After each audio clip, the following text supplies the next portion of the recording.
Welcome back to the Unlimited channel. Today, we will reveal the secret of turning a basic shovel into a super tool. This is a solution that billions of farmers might have never known before. First, we will utilize old motorcycle wheels to create a mobility system. Adding wheels helps minimize the effort needed for digging and pushing soil. Next, I use steel hinges to create flexible joints for the shovel blade. This combination allows you to adjust the digging angle with extreme precision. But the biggest breakthrough is the integration of a 500W electric motor. The motor provides superior power, making it easy to handle even the hardest soil. You will be amazed at the productivity it brings to farming work. This is how we upgrade traditional farming tools to a whole new level. This is a personal, creative idea. Please leave your thoughts in the comments. Don't forget to hit subscribe to support my latest inventions. Thanks for watching, and see you in the next video.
The car is finished. Let's check the speed of this car together. Let's go to the meeting point.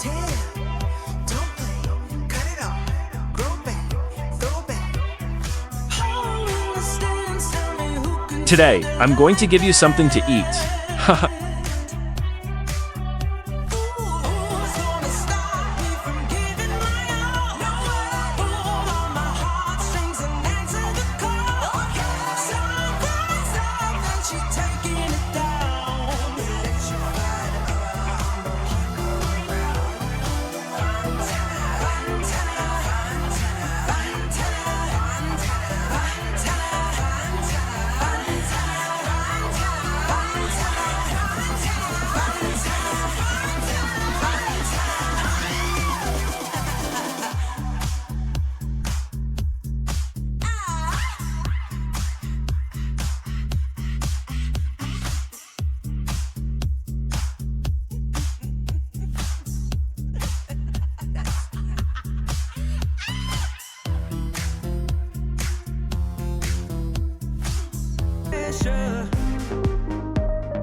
Let me guide you, 'cause there ain't no way. The pressure of the outside, feel like taking over. 'Cause there ain't no way. Let me guide you to no way.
See you in the next video. Thank you.